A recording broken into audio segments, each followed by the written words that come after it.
Hello, hello, hello. Today we're talking about, can I have a successful pregnancy with fibroids? In this video, we will talk about what are uterine fibroids, how fibroids may affect your fertility and conception, the many risks that may be associated with fibroids in pregnancy, and how fibroids may affect your labor and delivery course. And just for hanging around and listening throughout this video, I have a free gift for you at the end, so stay tuned.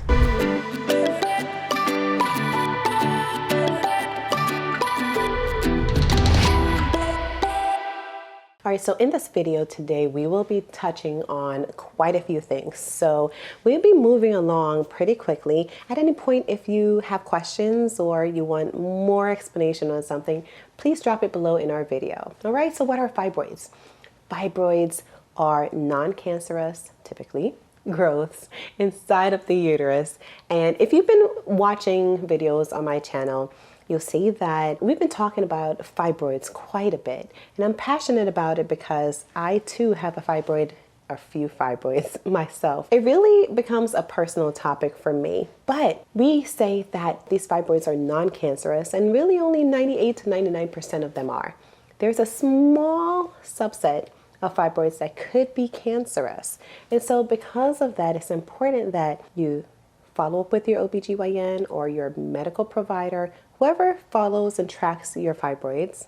If you haven't been tracking, you should do so that you know that your fibroids are not showing and displaying signs of being abnormal, such as those that are cancerous. So just put in a little bit of a pin right there so that we know. But in general, they are non-cancerous growths that are in your uterus. They can't be found anywhere else. They're inside of your uterus, on your uterus, around your uterus, but somehow connected to it. And they love hormones. They love hormones so much that 60 to 70% of females in your reproductive years, meaning the years between puberty, around 10 to menopause around 51, will have fibroids. That's the majority of us. That's many of us. And so fibroids are very, very common. If you are going through your reproductive years, and maybe you're currently pregnant now, you're wondering, how can I go through a successful pregnancy with these masses in the way? And I'm here to tell you, you absolutely can. It all depends on where your fibroids are, not how many, where they are, and how big they are. And so if you have a fibroid that is in the lower part of your uterus, it may be in a place where it will block your pregnancy from moving and from descending into your pelvis when it's time to give birth. If your fibroid is in a position to block your fallopian tubes, like for instance, if you take a look at this model here, this is your uterus here. Your fallopian tubes are these tiny little structures or organs on the sides. This is Ivy. She's like a large pelvis, right? And so this is the uterus, and this is your fallopian tube on steroids. It is large. Your fallopian tubes are not nearly as big. They're really the size of the first model that I showed you.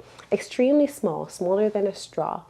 And so if you have a fibroid here, a fibroid can block your fallopian tube. So depending on where your fibroids are, will kind of determine the symptoms or the problems you may have. All right, so let's talk about getting pregnant. How can you get pregnant with fibroids? Well, if you have fibroids on the inside part of your uterus, before pregnancy, we should try to remove them. Those are fibroids that are submucosal.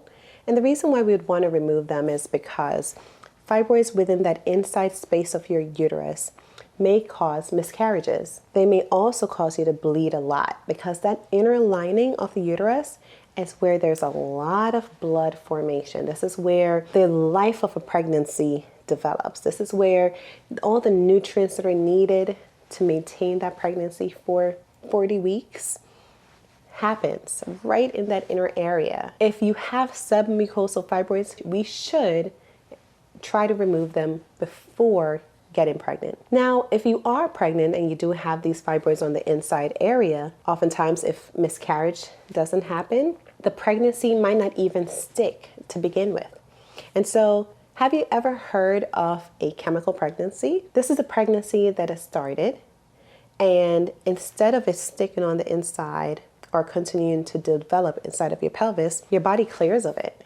And so sometimes you might not even realize you were pregnant, but it never stuck. It never stayed around because the inside part of your uterus is so distorted by the fibroids that are there that it's hard to establish a good place for that pregnancy to develop for 40 weeks. And so it clears your system. Those fibroids are dangerous. Those fibroids can be problematic. If you have fibroids in the muscle of the uterus, oftentimes you can continue through pregnancy with more of a risk to having preterm labor, which means you're laboring before your 37 weeks of pregnancy and potentially deliver a baby as early as well. You may have something called placental abruption, wherein the placenta can separate from the inside part of the uterus prematurely, causing bleeding and potentially even causing a stillbirth. And so we don't like those at all. You may also have pains because of the fibroids in the inner layer or the muscle layer of the uterus. Pains that go throughout the pregnancy. It could be pains when you do certain activities like exercising, or pains during the 4th trimester or after you deliver your baby. Those fibroids can also cause bleeding postpartum, a lot of bleeding. We know that bleeding comes with the process. It's a part of the package. We know that. However, when we have fibroids within the muscle of the uterus, where our muscles are not able to function the way they need to postpartum. And I'll tell you what that means. We have our muscles of the uterus, and in between the muscles of the uterus, in a form that is almost like this, intertwined, we have the blood vessels that brings blood flow and nutrients to baby. And then we have the muscle fibers. They cross each other as such, okay? And so after you deliver your baby, your muscles within the uterus squeeze and tighten. Super important. As they squeeze and tighten, they're cutting off the blood from passing through the vessels in between them. And so it's super important that this relationship happens between the two. If you have a fibroid in between that, so in between the muscles trying to keep themselves together is this mass, and blood vessels are there, but the blood vessels, if we try to squeeze, because this fibroid is so hard, if I try to squeeze my muscles, I can't squeeze this mass because it's in the way. And so what happens is that the uterus is trying to squeeze, and it's like, I can't do my job. I can't do what I'm supposed to do. And so what happens is that the blood vessels that are present there just pour out blood and bleeds and bleeds and bleeds because the fibroid is preventing the muscles from squeezing like they should and cutting off the blood flow as it need to because baby's now delivered. And so what happens is that you can hemorrhage quite easily when you have these fibroids in that muscle area. It's important that you have a plan with your doctors to make sure that you're not anemic going into your delivery. Make sure your blood levels are as high as they can be. Because if you do have heavy bleeding, that will decrease the likelihood of you needing a blood transfusion or having symptomatic anemia. That means that you have symptoms from having low blood in your body. And so you want to plan for that. You want to make sure that your doctors know how to manage and are comfortable with managing hemorrhages. Make sure they have all the resources they need to help to stop bleeding if it happens and to help your uterus if it's struggling because of the fibroids that are present there. Now, the other two types of fibroids are those that are on top of your uterus or those hanging off of your uterus. Those are probably the least problematic when it comes to having a successful delivery. And that's because they're not affecting the function of your muscles of the uterus. They're not causing bleeding because they're away from the center.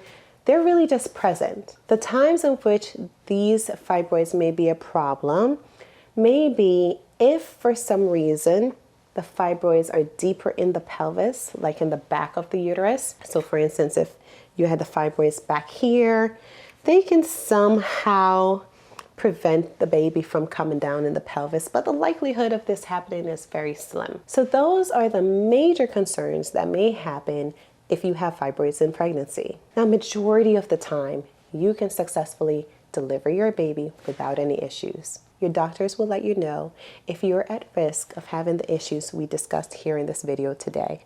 I hope this has all been somewhat helpful to you. Thank you for listening in. I have a free gift for you for just giving listening ears and learning on my channel. This free gift is my ebook, Hormones Don't Lie. I would love to offer you a free version of that today. To get this, click the link below this video and I'll send that right over to you. Thank you so much for joining us, and I'll see you next time.